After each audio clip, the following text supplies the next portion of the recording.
Hello everyone. Gulab jamun అంటే దండం తల్లి అని అంటాడు మా హస్బెండ్. ఎందుకో చెప్తాను, వీడియో అంతా చూడండి.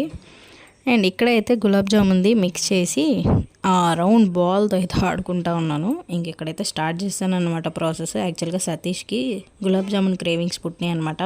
ఇంక ఇక్కడైతే మొత్తం రౌండ్గా బాల్స్లా చేసేసుకున్నాను, పగుళ్ళేం లేకుండా. ఒక పక్కన అయితే షుగర్ సిరప్ బాయిల్ చేస్తున్నాను అండ్ ఆయిల్ కూడా హీట్ చేస్తున్నాను అనమాట. ఇంకా స్టోరీలోకి వెళ్ళిపోదాం. ఇప్పుడు ఈ గులాబ్ జామున్స్ చేసిన నా పాస్ట్ డేస్ గుర్తొస్తాయి అనమాట. యాక్చువల్గా విఘ్నేష్ పుట్టాక ఒకసారి గులాబ్ జామున్ అయితే ట్రై చేశాను. బట్ అప్పుడు షుగర్ సిరప్ నేను సరిగ్గా బాయిల్ అవ్వనివ్వలేదు.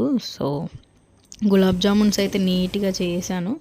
ఆ జామున్స్ సిరప్లో వేయంగానే అది స్మాష్ అయిపోయి సేమ్ బ్రెడ్ హల్వా లాగా అయిందనమాట.